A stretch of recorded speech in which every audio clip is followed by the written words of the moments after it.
पिछले जन्म में मैंने अपनी गर्लफ्रेंड के साथ एक छोटे खरगोश का टैटू बनवाया था, लेकिन किसे पता था कि प्रलय आने के बाद टैटू ही शक्तियां जागृत करने का जरिया बन जाएगा। मेरी गर्लफ्रेंड स्पिरिट रैबिट में बदल गई और मुझे हर जगह छिपाकर बचाती रही, जबकि मेरे पास कोई टैटू नहीं था, इसलिए मैं एक भी शक्ति जागृत नहीं कर पाया। मैं सिर्फ बेबस होकर देखता रहा कि वह अकेले ही भयानक दानवों से लड़ रही है। आखिरकार मुझे बचाने के लिए उसने अपनी जान दे दी। पछतावे और दर्द के साथ जब मैंने दोबारा आंखें खोली तो पाया कि मैं प्रलय आने से ठीक एक दिन पहले पुनर्जन्म ले चुका हूँ। इस बार मैंने अपनी सारी संपत्ति बेच दी और सीधे टैटू शॉप पहुंच गया। मैंने कसम खाई कि इस बार मैं फूड चेन के सबसे ऊपरी स्तर पर खड़ा रहूंगा। मेरी छाती पर पांगू द्वारा आकाश और धरती को अलग करने वाला टैटू बनेगा। पीठ पर 9 ड्रैगनों द्वारा ताबूत खींचने वाला टैटू, बाएं पैर पर डोंगहुआंग दाइयी और दाएं पैर पर महान वानर राजा गैदियान द शेंग। 8 मास्टरों के हाथ से टैटू मशीनें गिर पड़ी और वे मुझे ऐसे देखने लगे जैसे मैं कोई पागल हूँ। लड़के, क्या तुझे अपनी जान प्यारी नहीं है? पांगू का टैटू ही पहले से फॉरबिडन डेस्टिनी माना जाता है और तू ऊपर से 9 ड्रैगनों वाला टैटू भी बनवाना चाहता है। वह कोई साधारण मिथिकल टोटम नहीं, बल्कि करोड़ों जीवों का विनाश करने वाला फॉरबिडन टैटू है। मैं ठंडे स्वर में हंस पड़ा। अगर 1 मिलियन कम है तो मैं 10 मिलियन दूंगा। मुझे चाहिए कि आप खुद सुई चलाएं और बाकी लोग आपकी मदद करें। 7 दिनों के अंदर यह काम पूरा होना चाहिए। मास्टर का चेहरा बदल गया। 7 दिन? तुम पागल हो गए हो। इतने बड़े टैटू को 7 दिनों में पूरा करना नामुमकिन है। मैंने अपनी जेब से एक सूची निकाली और मेज पर फेंक दी। Military grade recovery gel, bionic repair patch, imported pain killer और एंटी इन्फेक्शन मेडिसिन, सब कुछ मैं पहले ही तैयार कर चुका हूँ। आप सिर्फ टैटू बनाइए, जान की जिम्मेदारी मेरी। मास्टर मुझे घूरता रहा। पूरे 30 सेकंड तक वहाँ सन्नाटा छाया रहा। आखिरकार वह झुका टैटू मशीन उठाता है और भारी आवाज में कहता है, ठीक है, मैंने पूरी जिंदगी देवताओं के टैटू बनाए हैं, लेकिन तुम्हारे जैसा पागल कभी नहीं देखा। ये काम मैं स्वीकार करता हूँ। 3 दिन बाद जियांगजो शहर के बाहरी इलाके की गहरी पहाड़ियों में ब्लैकस्टोन नाम के एक परित्यक्त भूमिगत बेस में, यह जगह ऊपर से देखने पर शीत युद्ध के समय का एक पुराना एयर रेड शेल्टर लगती थी। बाद में इसे एक हेवी सिक्योरिटी प्रिजन में बदल दिया गया था, लेकिन मैं जानता था कि इसकी असली पहचान क्या है। यह पुराने युग का सील किया हुआ अंडरग्राउंड कमांड सेंटर था। इसकी मुख्य संरचना, एनर्जी वेल, वेंटिलेशन टनल और वाटर स्टोरेज सिस्टम आज भी मौजूद है। मैं यहाँ जंगल में नया ठिकाना बनाने नहीं आया था, बल्कि इसे दोबारा चालू करने, मजबूत बनाने और इसकी फायर पावर सिस्टम को बहाल करने आया था। इन 3 दिनों में मैं केवल एक बार ब्लैकस्टोन बेस गया। मैंने कॉन्ट्रैक्ट साइन किया, संरचना की जांच की और यह सुनिश्चित किया कि एनर्जी वेल तथा वेंटिलेशन सिस्टम अभी भी काम करने लायक है। बाकी सारे काम मैंने अपने वकीलों और कंस्ट्रक्शन टीम को सौंप दिए। मैं, जो पूरे जियांगजो में सबसे बड़ा फिजूल खर्च अमीर माना जाता था, सिर्फ इसे खरीदना नहीं चाहता था, बल्कि इसे पूरी तरह बदल देना चाहता था। मैंने बिना हिचकिचाए कॉन्ट्रैक्ट पर हस्ताक्षर किए और आदेश दिया, देश की सबसे बेहतरीन सिक्योरिटी कंस्ट्रक्शन टीम से संपर्क करो। 10 दिनों के भीतर मुझे यहाँ ऐसी प्रलयकालीन फोर्ट्रेस चाहिए जिसमें एक मक्खी भी घुस न सके। 5 मीटर ऊंची मिलिट्री ग्रेड अलॉय वॉल, करोड़ों टन दबाव झेलने वाला blast proof gate, top level ecological circulation system और नीचे सील की गई एनर्जी अलॉय फैसिलिटीज, सब कुछ रिपेयर करके दोबारा चालू किया जाए। मैंने 100 मिलियन नकद निकाल दिए। 10 दिनों के भीतर पूरा पैसा ट्रांसफर कर दिया जाएगा। पैसों की चिंता मत करो, मैं 3 गुना मजदूरी दूंगा। 24 घंटे लगातार काम चलेगा। मेरे एक के बाद एक आदेशों के साथ पूरा जियांगजो हिल उठा। इसी दौरान टैटू शॉप में मास्टर खुद मेरे शरीर पर सुई चला रहा था, जबकि उसके 3 शिष्य रंग भरने, लाइन खींचने और त्वचा साफ करने में मदद कर रहे थे। मेरी पीठ पर बने 9 ड्रैगनों वाले टैटू में पहली काली ड्रैगन की आकृति पूरी हो चुकी थी। हालांकि उसकी आंखें अभी नहीं बनाई गई थीं, लेकिन फिर भी उससे एक अजीब दबाव महसूस हो रहा था। मेरे दोस्त शू शियाओ दाओ बगल में बैठा था। उसकी बाईं बांह पर बना नज़ा का टैटू लगभग पूरा हो चुका था और बेहद भयानक दिखाई दे रहा था, जबकि जियांग शिंगई बगल के निजी कमरे में था, जहां एक महिला टैटू आर्टिस्ट उसके 9 स्वर्गीय देवी वाले टैटू की बारीकियां पूरी कर रही थी। मेरा फोन लगातार मेरे पास रखा था। स्क्रीन पर वकीलों, एजेंटों, कंस्ट्रक्शन टीम और मटेरियल सप्लायर्स के संदेश लगातार आ रहे थे। एक तरफ मैं सुई की पीड़ा सह रहा था और दूसरी तरफ अपनी सारी संपत्ति बेचकर पहाड़ों के बीच उस परित्यक्त जेल को खरीदने में लगा हुआ था। तभी मैंने एक लाइव स्ट्रीमिंग ऐप खोला और शहर की ट्रेंडिंग लिस्ट में पहले नंबर पर चल रहे लाइव रूम में प्रवेश किया। वहाँ कोई और नहीं बल्कि मेरा कट्टर दुश्मन जियांगजो के सबसे अमीर आदमी का बेटा शू रुई था। लाइव स्ट्रीम में शू रुई शहर के बीचों बीच बनी अपनी आलीशान हवेली में बैठा था। वह हाथ में रेड वाइन का गिलास घुमा रहा था और हंसते हंसते लोटपोट हो रहा था। किनली को आखिर क्या हो गया है? क्या उसे कोई बड़ा झटका लग गया है? वह जाकर पूरे शरीर पर गैंगस्टर जैसे टैटू बनवा रहा है। सच कहूं तो यह देखकर हंसी नहीं रुक रही। कैमरा हिलने के दौरान झाओ यूचिंग की कमर के पास एक नया लाल फूल जैसा टैटू दिखाई दिया, जो खून की तरह चमकीला और रहस्यमयी लग रहा था। मैंने उस पर एक नजर डाली और मेरी आंखें हल्की ठंडी हो गईं। Blood flower tattoo. पिछले जन्म में झाओ यूचिंग के पास ये टैटू नहीं था। लगता है इस बार शू रुई को खुश करने के लिए उसने काफी मेहनत की थी। शू रुई उत्साह से कैमरे की तरफ देखकर बोला, दोस्तों, कौन समझेगा मेरी बात? किनली ने न सिर्फ उस पहाड़ी इलाके के टूटे फूटे बंकर पर पैसा बर्बाद किया, बल्कि सुना है कि उसने 100 मिलियन से भी ज्यादा खर्च करके अलग अलग सुपरमार्केट से सुअर का मांस और चावल खरीदकर जमा कर लिया है। लगता है वह सच में उस बंकर में पूरी जिंदगी बिताने वाला है। यह सुनते ही लाइव स्ट्रीम की टिप्पणियां फट पड़ी। धत तेरे की गरीबी ने मेरी कल्पना शक्ति को सीमित कर दिया। क्या सारे अमीर लोगों की मानसिक स्थिति इतनी एडवांस होती है? जियांग शिनई तो हमारी देवी है, वह भी उसके साथ बंकर में रहने चली गई। पुष्टि हो गई, यह आदमी पूरी तरह मानसिक रूप से असामान्य है, इसे सीधे मेंटल हॉस्पिटल भेज देना चाहिए। इंटरनेट पर फैलते मजाक और दानों को देखकर शू शियाओदाओ गुस्से से कांपने लगा। भाई लिए वह हरामखोर शू रुई, लेकिन मैं सुई के मेरी त्वचा में चुभने की पीड़ा महसूस करते हुए स्क्रीन पर शू रुई का घमंडी चेहरा देखता रहा। मेरी आंखों में कोई गुस्सा नहीं था, सिर्फ शांति थी। अभी जितना ऊंचा कूद रहा है, बाद में उतना ही बुरी तरह रोएगा। शियाओदाओ, सप्लाई ट्रकों पर नजर बनाए रखो, हमारे प्रलयकालीन किले में कोई भी गलती नहीं होनी चाहिए। मेरे पुनर्जन्म को पूरे 7 दिन बीत चुके थे। इन 7 दिनों में मैं लगभग इस भूमिगत कमरे से बाहर नहीं निकला। मास्टर गुइफू और उसके 3 शिष्य बारी बारी से काम करते रहे। दिन में लाइनें बंदी, रात में रंग भरे जाते और देर रात टैटू की मरम्मत और सुधार होता। मेरी त्वचा को बचाने के लिए मैंने ब्लैक मार्केट से मिलिट्री ग्रेड रिकवरी जेल और बायोनिक रिपेयर पैच भी मंगवाए थे। हर बार जब कोई हिस्सा पूरा होता, उसे तुरंत रिकवरी जेल से सील कर दिया जाता, नहीं तो इतनी तीव्र प्रक्रिया में मेरी त्वचा बहुत पहले ही जवाब दे चुकी होती। 7वें दिन की देर रात सबसे अंदर वाले कमरे में टैटू मशीन की आवाज आखिरकार रुक गई। शू शियाओदाओ के हाथ पर बने नजहा और एरलांग शेन के टैटू 2 दिन पहले ही पूरे हो चुके थे। जियांग शिनई का 9 हेवंस मिस्टिक मेडन टैटू भी कल पूरा हो गया था और अब मेरे शरीर पर 4 महान फॉरबिडन टोटम आखिरकार पूर्ण हो चुके थे। छाती पर पांगू द्वारा सृष्टि निर्माण, पीठ पर 9 ड्रैगनों द्वारा ताबूत खींचना, बाएं पैर पर डोंगहुआंग दाई और दाएं पैर पर महान वानर राजा। मास्टर गुइफू ने दस्ताने उतारे और मेरे शरीर पर बने चित्रों को देखकर लंबी सांस छोड़ी। पूरा हो गया। जिंदगी भर टैटू बनाए हैं, लेकिन इतना बड़ा काम कभी नहीं किया। पांगू, 9 ड्रैगन, डोंगहुआंग दाई और महान वानर राजा, सिर्फ इस एक सेट के दम पर पूरे जियांगजोउ के टैटू जगत में कोई भी मेरे गुइफू से ऊपर होने का दावा नहीं कर सकता। मैं कुर्सी से उठकर आईने के सामने खड़ा हो गया। 4 फॉरबिडन टोटम मेरे सीने, पीठ और पैरों पर फैले हुए थे। हर रेखा प्राचीन, भारी और धारदार लग रही थी। खासकर पीठ पर बना 9 ड्रैगनों वाला टैटू। 9 काले ड्रैगन दोनों ओर लिपटे हुए ऊपर उठ रहे थे। उनकी चमकदार शल्कें एक दूसरे पर चढ़ी हुई थीं। 9 पूंछें पीठ के बीचों बीच मिल रही थीं और एक प्राचीन काले ताबूत को खींच रही थीं। उस ताबूत पर रहस्यमयी जंजीरें लिपटी हुई थीं। हालांकि वह सिर्फ एक टैटू था, लेकिन उसे देखते ही दिल पर एक अजीब दबाव महसूस होता था। शू शियाओदाओ मेरे चारों ओर घूमकर देखने लगा और अनायास ही निगल गया। ये बहुत खतरनाक लग रहा है। अगर मैंने इसे अपनी आंखों से बनते हुए न देखा होता तो मुझे लगता कि यह रात को खुद ही जीवित हो जाएगा। मैंने कपड़े पहनकर अपने सारे टैटू ढक लिए। अभी ये सिर्फ टैटू हैं, लेकिन जब लाल चांद उतरेगा तभी ये सच में जागेंगे। शियाओदाओ चौंक गया। लाल चांद? मैंने कोई जवाब नहीं दिया, बस फोन निकालकर समय देखा। लाल चांद के आने में अब सिर्फ 12 दिन बाकी थे। चलो ब्लैकस्टोन बेस चलते हैं। अब समय आ गया है कि हम अपने प्रलयकालीन किले का निरीक्षण करें। 2 घंटे बाद हम जियांगजोउ शहर के बाहरी पहाड़ी इलाके में स्थित ब्लैकस्टोन बेस पहुंच गए। वहां का प्रारंभिक निर्माण पूरा हो चुका था। भूमिगत वेंटिलेशन सिस्टम, ऊर्जा केंद्र और इकोलॉजिकल सर्कुलेशन सिस्टम दोबारा चालू किए जा चुके थे। अगले 12 दिनों तक मैंने लगभग आराम नहीं किया। डीजल, भारी of road vehicles, backup generators, military grade protective suits और जितनी भी सर्वाइवल सप्लाईज खरीदी जा सकती थी, मैंने सब खरीद ली। बाहर की दुनिया को लग रहा था कि मैं पागल हो गया हूँ, लेकिन सिर्फ मुझे पता था कि सभ्य दुनिया के पास अब ज्यादा समय नहीं बचा है। लाल चांद के आने से 1 दिन पहले आखिरी खेप भी ब्लैकस्टोन बेस में पहुंच गई। गोदाम के अंदर चावल, आटा, पीने का पानी, डिब्बा बंद भोजन, ताजा मांस, दवाइयां, डीजल, बैकअप जनरेटर्स और मिलिट्री ग्रेड प्रोटेक्टिव सूट्स पहाड़ों की तरह जमा थे। 3 मंजिला भूमिगत गोदाम लगभग पूरी तरह भर चुका था। शू शियाओदाओ दरवाजे पर खड़ा होकर आंखें फाड़े देख रहा था। भाई लिए, क्या आप यहाँ अगले जन्म तक रहने वाले हैं? जियांग शिनई भी चुपचाप सब देख रही थी। वह पहले से जानती थी कि मैंने बड़ी मात्रा में सामान जमा किया है, लेकिन जब उसने अपनी आंखों से यह विशाल भूमिगत गोदाम देखा तो उसके माथे पर भी शिकन आ गई। किन लिए? आखिर आप किस चीज से डर रहे हैं? मैंने तुरंत जवाब नहीं दिया। मैं धीरे धीरे गोदाम के बीचों बीच चला गया और अपना दाहिना हाथ उठाया। अगले ही पल एक चमक हुई। 3 मंजिला ऊंचाई तक जमा हजारों टन सामान अचानक हवा में गायब हो गया। कुछ ही सेकंड पहले तक भरा हुआ गोदाम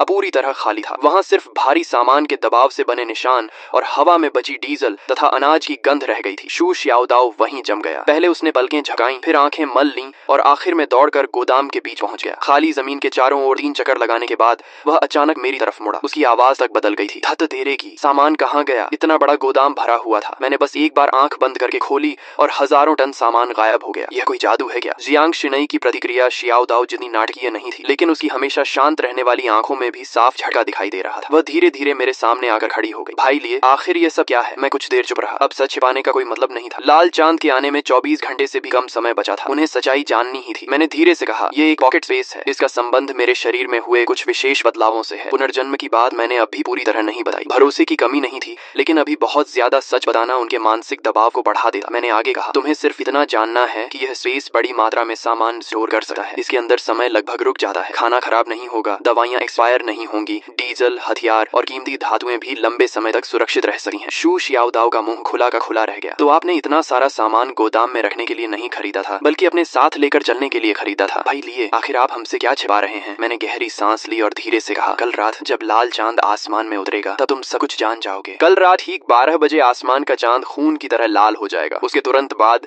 धरती की गहराइयों से काला धुंध निकलेगा और पूरी दुनिया को ढक लेगा। सभी जानवर और पौधे पागलों की तरह म्यूटेट हो जाएंगे और इंसानों को खाने वाले राक्षस बन जाएंगे। पौधे जीवित लोगों को निगल जाएंगे। शहर कुछ ही घंटों में अपना सारा ऑर्डर खो देंगे और मानव सभ्यता एक ही रात में ढह जाएगी। गोदाम के अंदर मौत जैसी खामोशी छा गई। शू शियाओदाओ के होंठ हिले, लेकिन इस बार उसने कोई मजाक नहीं किया, क्योंकि अभी कुछ मिनट पहले ही उसने अपनी आंखों से हजारों टन सामान को हवा में गायब होते देखा था। उस दृश्य ने उसकी पूरी समझ और तर्क को तोड़ दिया था। जियांग शिनई ने भी कोई विरोध नहीं किया। वह सिर्फ मेरी आंखों में देखती रही और धीरे से बोली, सबूत। मैंने शांत स्वर में जवाब दिया, जो तुमने अभी देखा वह उन्हीं सबूतों में से एक है, और दूसरा सबूत तुम्हारे शरीर पर बने टैटू है। जियांग शिनई ने अनायास अपने शरीर पर बने टैटू की तरफ देखा। मैं आगे बोला, लाल चांद की ऊर्जा इंसानों के शरीर पर बने टैटू को सक्रिय कर देगी। वे साधारण टैटू नहीं रहेंगे, बल्कि असली टोटम एवेटार बन जाएंगे। सामान्य टैटू सिर्फ सबसे साधारण फिजिकल एनहांसमेंट देंगे। भयानक पशुओं के टैटू बीस्ट ट्रांसफॉर्मेशन की शक्ति देंगे, जबकि मिथिकल टोटम असली एवेटार जागृत करेंगे। जितना अधिक प्राचीन और पूर्ण टोटम होगा, उसकी डेस्टिनी उतनी ही शक्तिशाली होगी और जागृत होने के बाद उसकी ताकत उतनी ही भयानक होगी। शू शियाओदाओ अचानक समझ गया। तो आपने मुझे नजहा और एयरलांग शेन के टैटू इसलिए बनवाए ताकि मैं जीवित रह सकूं? मैंने सिर हिलाया। तुम्हारे नजहा और एयरलांग शेन दोनों टॉप लेवल मिथिकल टोटम है। अगर तुम लाल चांद की अवेकनिंग को सहन कर गए तो अधिकांश अवेकनर्स से कहीं ज्यादा शक्तिशाली बन जाओगे। फिर मैंने जियांग शिनई की तरफ देखा। शिनई, तुम्हारा 9 heavens mystic maiden totem attack, defence, purification और बैटलफील्ड कमांड जैसी कई हाई लेवल एबिलिटीज देता है। भविष्य में मेंटल करोजन, पॉइजन, पोल्यूशन और स्पिरिचुअल इरोजन जैसी शक्तियां बढ़ती जाएंगी। उस समय तुम्हारा टोटम बेहद महत्वपूर्ण होगा। जियांग शिनई ने गहरी सांस ली। अब उसके चेहरे से अविश्वास धीरे धीरे गायब हो रहा था और उसकी जगह तनाव ले रहा था। तो तुमने अपनी सारी संपत्ति बेची, ब्लैकस्टोन बेस खरीदा, इतने सारे रिसोर्सेज जमा किए और हमें टैटू बनवाए। ये सब कोई अचानक लिया गया फैसला नहीं था। तुम्हें पहले से पता था कि कुछ बड़ा होने वाला है। मैंने कोई जवाब नहीं दिया, लेकिन मेरी चुप्पी ही सबसे बड़ा उत्तर थी। तभी शू शियाओदाओ का चेहरा अचानक बदल गया। रुको, भाई लिए तो मेरे माता पिता का क्या? वे अभी भी शहर के दक्षिणी इलाके में अपनी रिपेयर शॉप पर हैं। मैंने तुरंत कहा, घबराओ मत, मैंने पहले ही लोगों को उन्हें लेने भेज दिया है। शू शियाओदाओ स्तब्ध रह गया। क्या कहा? मैंने फोन स्क्रीन उसकी तरफ घुमा दी। उस पर सिक्योरिटी कॉन्वॉय का रियल टाइम वीडियो चल रहा था। एक काली आर्मर्ड बिजनेस व्हीकल पुराने दक्षिणी इलाके की सड़क पर खड़ी थी। दरवाजा खुला और 2 ब्लैक कॉम्बैट यूनिफॉर्म पहने हुए सुरक्षाकर्मी एक मध्यम आयु के दंपति को अंदर बैठा रहे थे। आदमी की लंबाई साधारण थी, उसकी त्वचा धूप में जली हुई थी और उसके हाथों पर वर्षों तक गाड़ियों की मरम्मत करने के कारण तेल और ग्रीस के निशान जमे हुए थे। उन्हें देखते ही शू शियाओदाओ की आंखें लाल हो गईं। मैंने धीरे से कहा, मैंने ब्लैकस्टोन बेस के मेंटेनेंस और लॉजिस्टिक स्टाफ की जरूरत का बहाना बनाकर पहले ही अंकल और आंटी से संपर्क कर लिया था। उन्हें प्रलय के बारे में कुछ नहीं पता। वे सिर्फ इतना जानते हैं कि मैं उन्हें कुछ दिनों के लिए ऊंची सैलरी पर काम पर रख रहा हूँ। कन्वॉय 20 मिनट में यहाँ पहुंच जाएगी। शू शियाओदाओ के होंठ कांपे, लेकिन काफी देर तक उसके मुंह से कोई शब्द नहीं निकला। पिछले जन्म में लाल चांद के आने के बाद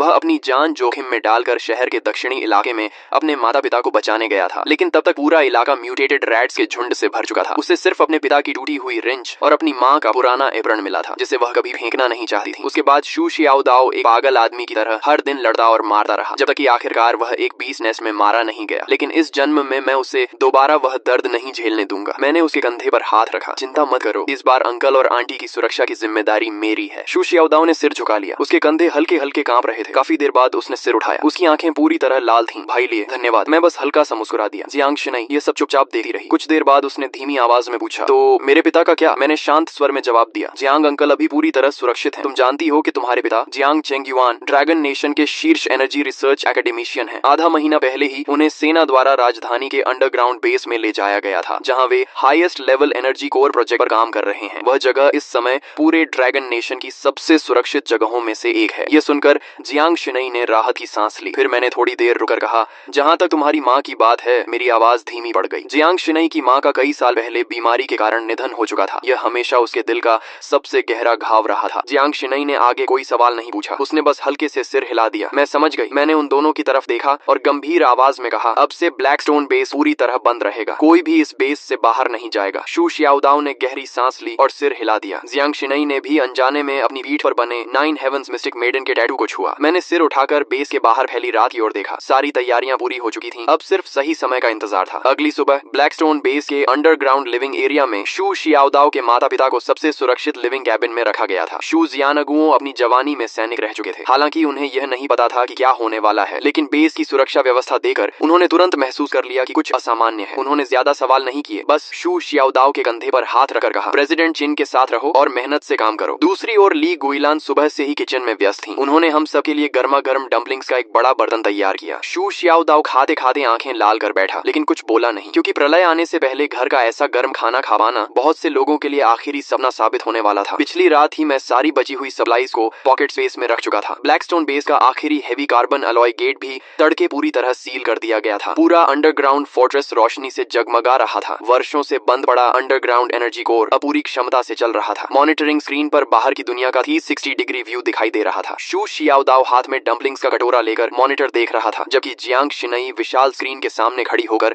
बाहरी डिफेंस सिस्टम की जांच कर रही थी। उसके शरीर पर बना 9 हेवंस मिस्टिक मेडन का टैटू पूरी तरह ठीक हो चुका था। उसकी ठंडी और शांत आभा में अब एक तेज धार जैसी शक्ति जुड़ गई थी। उसी समय मेरे फोन पर ट्रेंडिंग न्यूज का नोटिफिकेशन आया। शुरुई ने फिर से लाइव स्ट्रीम शुरू कर दी थी। स्क्रीन पर वह अब भी शहर के बीचों बीच बने अपने आलीशान विला में एक भव्य पार्टी कर रहा था। क्रिस्टल शैंडलियर्स, शैंपेन टावर, संगीत, सुंदर लड़कियां और अमीर घरानों के युवक युवतियां पूरे माहौल को अत्यंत शानदार बना रहे थे। मैंने समय देखा। लाल चांद के आने में अब 1 घंटे से भी कम समय बचा था। शुरुई ने झाओ यूचिंग को अपनी बाहों में लेकर कैमरे की तरफ देखा और हंसते हुए बोला, दोस्तों देखा आपने, वह पागल के लिए अब तक शायद किसी पहाड़ी बंकर में छिप चुका होगा। उसने अपनी संपत्ति बेच दी, तनो मांस और चावल खरीद लिए और जियांग शिनई को भी टैटू बनवाने ले गया। क्या उसे सच में लगा है कि दुनिया खत्म होने वाली है? झाओ यूचिंग उसके सीने से लगकर हंस पड़ी। यंग मास्टर चू, सच कहूं तो मैं भी देखना चाहती हूँ कि कल किनली अपनी बेइज्जती कैसे संभालेगा। शुरुई ने हाथ में पकड़ा वाइन ग्लास हिलाया और भी जोर से हंस पड़ा। अगर आज रात कुछ नहीं हुआ तो कल मैं खुद लोगों को लेकर उस पहाड़ी बंकर में जाऊंगा, उसका पूरा बंकर तोड़ दूंगा और फिर उसे अपने हाथों से मेंटल हॉस्पिटल भेजूंगा। लाइव स्ट्रीम में लाखों लोग हंस रहे थे। पूरा चैट रूम मजाक और तानों से भरा हुआ था, लेकिन ब्लैकस्टोन बेस के अंदर सिर्फ एनर्जी कोर की गूंज सुनाई दे रही थी। मैंने अपनी घड़ी की ओर देखा। 23:50। लाल चांद के आने में सिर्फ 10 सेकंड बाकी थे। बाहर की दुनिया अब भी जश्न मना रही थी, जबकि हमारे बेस के भीतर सन्नाटा पसरा हुआ था। 10, 9, 8। मैंने धीरे से हाथ में पकड़ा कांटा और चम्मच नीचे रख दिया। 3, 2, 1। जैसे ही काउंटडाउन समाप्त हुआ, पूरी पृथ्वी के भीतर से आती हुई एक प्राचीन और भयावह गूंज सुनाई दी। वो पूरा ग्रह जोर से कांप उठा। लाइव स्ट्रीम में अभी तक हंस रहा शुरुई अचानक चुप हो गया, क्योंकि उसकी विला की विशाल खिड़की के बाहर दिखाई देने वाला चमकता हुआ चांद एक पल में रक्त जैसा लाल हो चुका था। वह किसी विशाल खून से भरी आंख की तरह आसमान में लटक गया था, मानो पूरी मानवता को घूर रहा हो। इसके तुरंत बाद धरती के नीचे से घना काला धुआं निकलने लगा और कुछ ही क्षणों में पूरे जियांगजो शहर को ढक लिया। थत तेरे की, यह क्या है? चांद सच में लाल हो गया। लाइव स्ट्रीम में शुरुई की चीख गूंज उठी। उसके हाथ का वाइन ग्लास जमीन पर गिरकर टूट गया, लेकिन उसे इसका एहसास तक नहीं हुआ। तभी स्क्रीन पर जाओ यूचिंग की गोद में बैठा प्योर ब्रेड पूडल अचानक एक भयानक गर्जना करने लगा। लाखों दर्शकों की आंखों के सामने उसका शरीर गुब्बारे की तरह फूलने लगा। उसके शरीर पर काले बाल उग आए, आंखें लाल हो गईं और मुंह में रेजर जैसी नुकीली दांत निकल आए। अगले ही पल वह म्यूटेटेड पूडल झाओ यूचिंग पर झपटा। उसके पंजों ने झाओ यूचिंग के कंधे को चीर दिया और उसे जमीन पर पटक दिया। कैमरा बुरी तरह हिलने लगा। चीखें पूरे लाइव स्ट्रीम में गूंज उठी। यंग मास्टर शू,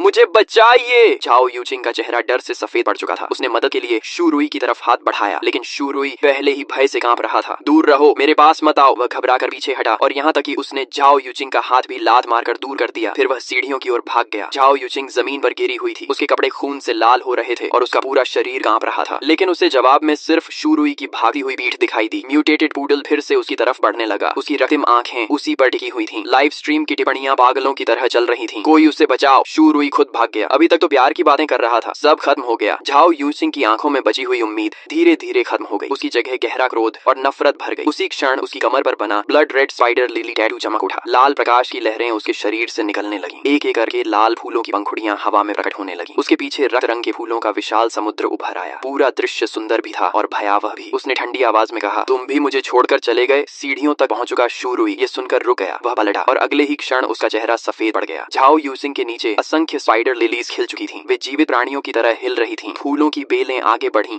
और म्यूटेटेड पूडल के पैरों को जकड़ लिया। अभी कुछ क्षण पहले तक उग्र दिखने वाला वह राक्षसी कुत्ता अब किसी दूह स्वप्न में फंसा हुआ प्रतीत हो रहा था। वह जमीन पर गिरकर कांपने लगा। झाओ यूचिंग दीवार का सहारा लेकर खड़ी हुई। उसके कंधे का घाव लाल फूलों से ढक चुका था। उसके चेहरे पर एक रहस्यमयी मुस्कान उभर आई। पूरी लाइव स्ट्रीम फट पड़ी। धत तेरे की, वह जाग गई। उसके शरीर पर फूल खिल रहे हैं। ये कैसी शक्ति है? बहुत डरावना है। अगले ही पल स्क्रीन काली हो गई। लाइव स्ट्रीम अचानक बंद हो गई। मैंने अपने फोन की काली स्क्रीन को देखा और होठों पर ठंडी मुस्कान आ गई। येलो स्प्रिंग्स, स्पाइडर लिली, फूल खिलते हैं लेकिन वापसी का रास्ता नहीं छोड़ते। झाओ यूचिंग ने इस जन्म में अपने लिए सचमुच एक उपयुक्त भाग्य चुना है। तभी शू शियाओदाओ की कांपती आवाज सुनाई दी, भाई लिए बाहर सब कुछ बिखर गया है। वह मॉनिटरिंग स्क्रीन पर दिखाई दे रहे शहर के दृश्य को देख रहा था। मैंने तुरंत कहा, बाहर मत देखो, अपने मन को स्थिर रखो, क्योंकि इसी समय लाल चांद की ऊर्जा बेस की मोटी चट्टानों को भेद कर हमारे शरीरों तक पहुंच चुकी थी। शू शियाओदाओ और जियांग शिनई दोनों दर्द से कराह उठे। लाल चांद की ऊर्जा उबलते हुए लावे की तरह उनके शरीरों में प्रवेश कर रही थी। शू शियाओदाओ की बाईं बांह पर बना नझा का टैटू भयंकर अग्नि में बदल गया। दाईं बांह पर बने एरलांग शेन की तीसरी आंख चमक उठी और सुनहरी रोशनी चारों ओर फैल गई। जियांग शिनई की पीठ पर बना 9 हेवंस मिस्टिक मेडन टोटम प्रकाश में बदल गया। दैवीय आभा ने उसे हवा में उठा लिया। उसका शांत स्वभाव अपवित्र और अजेय प्रतीत हो रहा था। वे दोनों जाग चुके थे। उन्होंने अवेकनिंग प्राप्त कर ली थी, लेकिन मेरे साथ जो हो रहा था वह उनसे कहीं अधिक भयानक था। मेरे शरीर में प्रवेश करने वाली लाल चांद की ऊर्जा उनकी तुलना में 10 गुना अधिक थी। अचानक पूरे अंडरग्राउंड फोर्ट्रेस में 9 गहरी ड्रैगन गर्जनाएं गूंज उठी। मेरी पीठ पर बना 9 ड्रैगन पुलिंग कॉफिन टोटम पूरी तरह जाग चुका था। 9 विशाल काले ड्रैगनों की परछाइयां मेरी पीठ से बाहर निकल आईं। उनके शरीर पर्वतों जैसे विशाल थे। उनकी शल्कें बर्फ जैसी ठंडी चमक रही थी। उनकी रक्तिम आंखें एक साथ खुल गईं। उनके पीछे एक प्राचीन काला ताबूत हवा में तैर रहा था। उस ताबूत पर लिपटी हुई लाल काली जंजीरें एक एक करके तनने लगी। एक अवर्णनीय फॉरबिडन प्रेशर पूरे अंडरग्राउंड फोर्ट्रेस में फैल गई। शू शियाओदाओ का चेहरा सफेद पड़ गया और वह कई कदम पीछे हट गया। यहाँ तक कि जियांग शिनई के पीछे खड़ी 9 हेवंस मिस्टिक मेडन एवटार भी हल्की कांप उठी, मानो उसे स्वाभाविक रूप से खतरा महसूस हो रहा हो। मेरे बाएं पैर पर बना दोंग हुआंग ताई टोटेम सूर्य जैसी अग्नि से जल उठा। ऐसा लग रहा था मानो वह पूरी दुनिया को भस्म कर सका हो। मेरे दाएं पैर पर महान वानर राजा की परछाई प्रकट हुई। उसके भीतर से असीम युद्ध शक्ति फूट रही थी। स्वर्ग और धरती को चुनौती देने वाली वह शक्ति हर चीज को कुचल देना चाहती थी। चारों सर्वोच्च टोटम एक साथ जाग चुके थे, लेकिन अगले ही पल मैंने उन्हें जबरदस्ती दबा दिया। चारों फॉरबिडन टोटम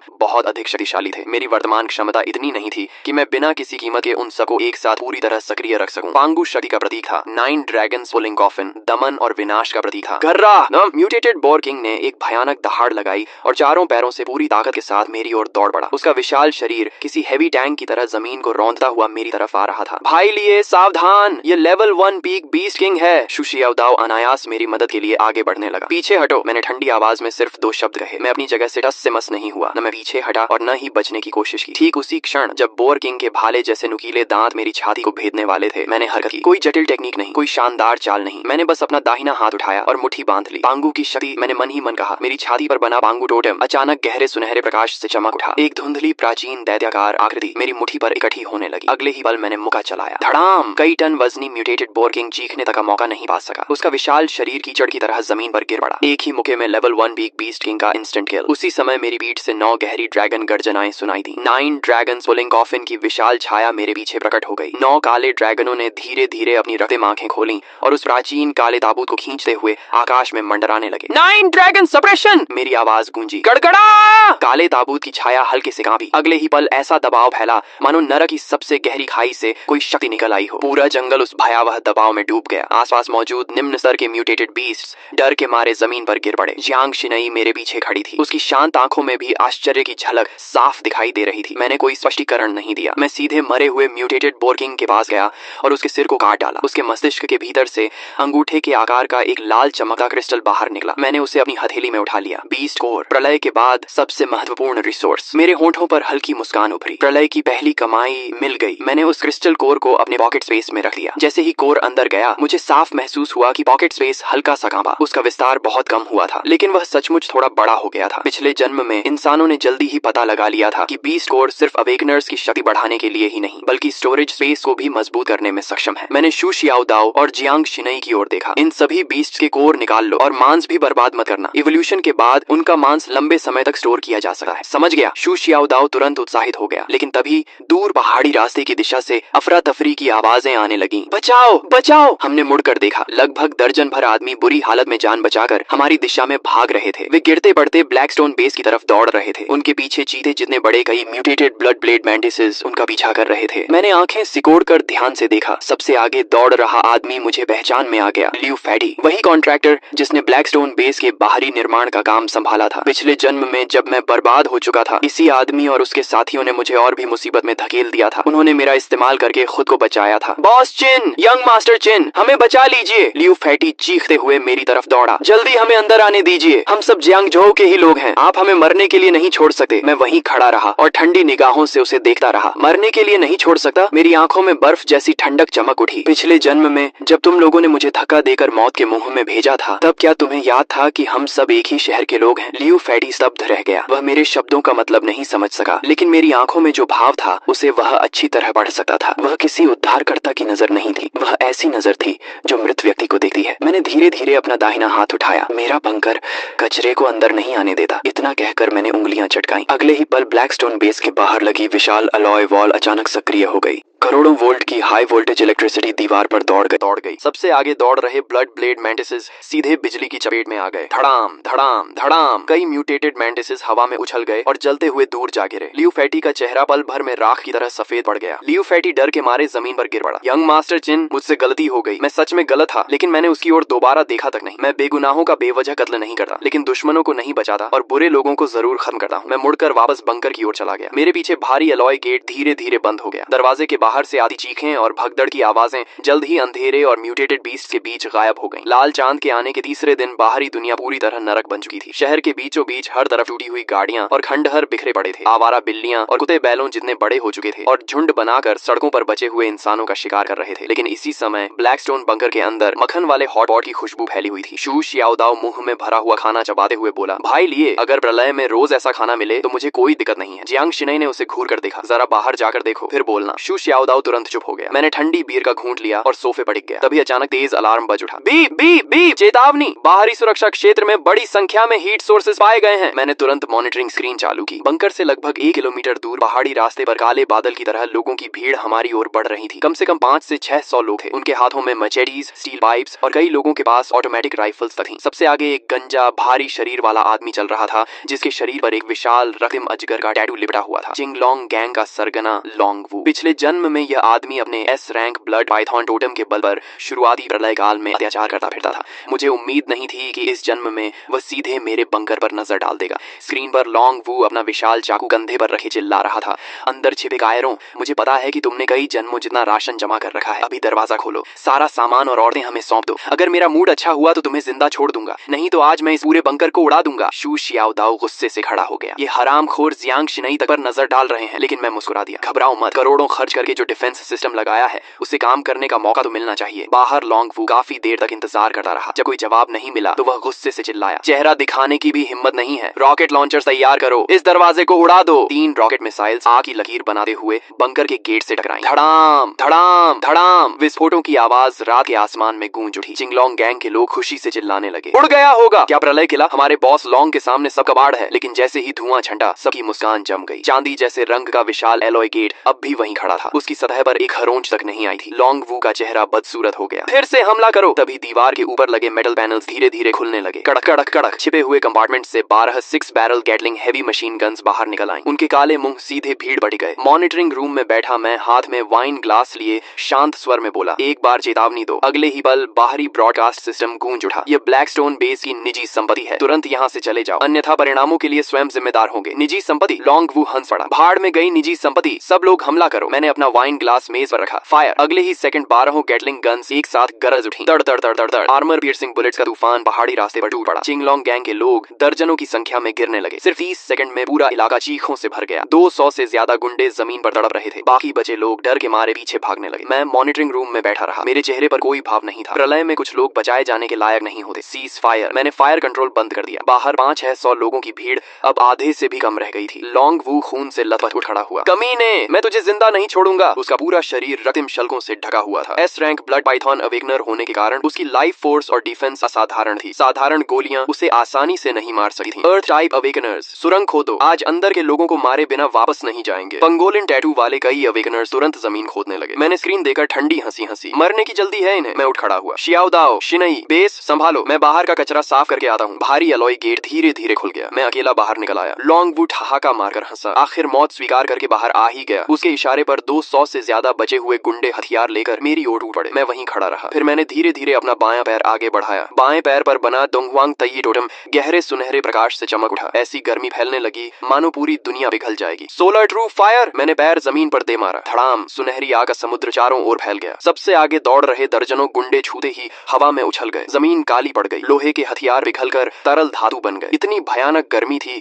कि कोई मेरे पास आने की हिम्मत नहीं कर सका। सिर्फ एक बार में 200 से ज्यादा लोग पूरी तरह टूट गए। कुछ ही सेकंड में पूरा मैदान खाली हो गया। अब वहाँ सिर्फ लोंग वू अकेला खड़ा था। उसके घुटने कांप रहे थे। फिर वह धड़ाम से घुटनों के बल गिर पड़ा। राक्षस, तू आखिर है क्या? मैं उसकी ओर बढ़ने लगा। हर कदम के साथ उसका मानसिक संतुलन टूटा जा रहा था। असंभव, ये किसी एफ रैंक अवेकनर की ताकत नहीं हो सकती। असंभव। अचानक उसकी आंखों में पागलपन चमक उठा। उसने अपनी जीभ काटी और खून की एक धार अपने ब्लड पाइथन टैटू पर उगल दी। अगले ही पल उसकी हड्डियां खींचने लगी। शरीर पर शल्क उगाए। उसका पूरा शरीर बदलने लगा। कुछ ही सेकंड में वह 20 मीटर से लंबा और पानी के टैंक जितना मोटा विशाल ब्लड पाइथन बन गया। S rank totem complete awakening. वह पागलों की तरह गरजा, मैं तुझे निगल जाऊंगा। विशाल अजगर ने मुंह खोला। उसका जबड़ा इतना बड़ा था कि एक आर तक निगल सकता था। वह सीधे मेरी ओर छटा। उसके साथ आने वाली दुर्गंध भरी हवा से जमीन के पत्थर तक उड़ने लगे। मैं हंस पड़ा। सिर्फ बड़ा हो जाने से कोई ताकतवर नहीं बन जाता। मैंने अपना दायां पैर आगे बढ़ाया। Great sage equal to heaven, battle against the heavens. मेरे दाएं पैर पर बना सन वुकोंग टोटम विस्फोट की तरह चमक उठा। आसमान तक पहुंचती युद्ध ऊर्जा चारों ओर फैल गई। अगले ही पल मेरा शरीर सुनहरी रोशनी से ढक गया। मेरी नसों में बहता रक्त गरजते हुए ड्रैगन जैसा महसूस हो रहा था। मेरे पीछे एक विशाल युद्ध अवतार प्रकट हुआ। उसके शरीर पर पर्पल गोल्ड आर्मर थी और सिर पर फीनिक्स विंग क्राउन। जैसे ही उसकी सुनहरी आंखें खुली, ऐसा लगा मानो पूरे आकाश को ढकने वाला काला धुआं बीच से चीर दिया गया हो। ब्लड पाइथन मुझ पर टूट पड़ा, लेकिन मैं पीछे हटने के बजाय उसकी ओर दौड़ा। मेरा शरीर दो के गोले की तरह हवा में उछला। मैंने एक ही छलांग में उसके निचले जबड़े पर पैर रख दिया और उसके विशाल सिर को जबरदस्ती पीछे झुका दिया। ब्लड पाइथन दर्द से चीख उठा। उसका विशाल शरीर पागलों की तरह तड़पने लगा ताकि मुझे नीचे गिरा सके, लेकिन मैं उसके सिर पर ऐसे खड़ा था जैसे किसी पर्वत की चोटी पर खड़ा हूँ। वह मुझे हिला तक नहीं पाया। गुस्से में ब्लड पाइथन ने अपनी विशाल पूंछ घुमाई। उसके रास्ते में आने वाले पत्थर और पेड़ सब चकनाचूर हो गए। मैंने अपना दायां हाथ उठाया और मेरे पीछे खड़े सन वुकोंग एवाटार ने भी वही किया। शून्य में सुनहरी युद्ध अग्नि से जल्दी हुई एक विशाल स्टाफ बनने लगी। उसके ऊपर बने प्राचीन सिंबल्स एक एक करके चमकने लगे। वह बिल्कुल रूई जिंगू बैंग जैसी दिख रही थी। मैंने उस स्टाफ की छाया को मजबूती से पकड़ लिया। उसी क्षण एक भयानक युद्ध ऊर्जा मेरे पूरे शरीर में दौड़ गई। घुटनों पर गिर जा। मैंने स्टाफ को पूरी ताकत से घुमाया। धड़ाम! गोल्डन स्टाफ और ब्लड पाइथन की विशाल पूंछ टकरा गए। हवा फट गई। शॉकवेव तूफान की तरह पूरे जंगल में फैल गई। वह पूंछ जो आर्मर्ड व्हीकल्स तक तोड़ सकी थी, मेरे एक बार में चकनाचूर हो गई। उसके शल्क फट गए और पूरी पूंछ पीछे उछल गई। पहली बार ब्लड पाइथन की आंखों में डर दिखाई दिया। असंभव! मैं एस रैंक ब्लड पाइथन हूँ। तुम मुझे दबा कैसे सकते हो? मैं उसके सिर पर खड़ा उसे नीचे देख रहा था, क्योंकि तुम्हारा तथाकथित एस रैंक फॉरबिडन टोटम्स के सामने कुछ भी नहीं है। इतना कहकर मैंने दोनों हाथों से गोल्डन स्टाफ को पकड़ लिया और ऊपर उठा लिया। मेरे पीछे खड़ा सन वुकोंग एवाटार अचानक बढ़ने लगा। 10 मीटर, 30 मीटर, 50 मीटर। अंत में वह आसमान छूती हुई विशाल सुनहरी बैटल फॉर्म में बदल गया। उसके पैरों के नीचे काला धुआं था और सिर के ऊपर लाल चांद। उसके हाथ की गोल्डन स्टाफ किसी स्वर्गीय स्तंभ जैसी लग रही थी। अगले ही पल उसने ब्लड पाइथन की कमजोर जगह पर पूरी ताकत से वार कर दिया। Battle heaven smash! धड़ाम! ऐसा लगा जैसे पूरा पहाड़ उछल गया हो। धरती फट गई। पत्थर आसमान में उड़ गए। ब्लड पाइथन का विशाल शरीर सीधे जमीन में धंस गया। उसके शल्क एक एक करके फटने लगे। भयानक बैटल एनर्जी उसकी हड्डियों में दौड़ गई और उसके शरीर की सारी लाइफ फोर्स को चकनाचूर कर दिया। ब्लड पाइथन की आंखें सिकुड़ गईं। उसका शरीर कुछ बार तड़पा और फिर हमेशा के लिए शांत हो गया। उस वार की बची हुई शक्ति ने पूरे पहाड़ पर फैले काले धुएं को भी दूर उड़ा दिया। मैंने गोल्डन स्टाफ की छाया वापस समेट ली और आराम से जमीन पर उतर गया। मेरे पीछे खड़ा सन वुकोंग एवाटार धीरे धीरे गायब हो गया। सिर्फ मेरे दाएं पैर का टोटम हल्की सुनहरी चमक छोड़ रहा था। एस रैंक अवेकनर लॉन्ग वू एक ही वार में मारा गया। मैंने हाथ को चाकू की तरह इस्तेमाल करके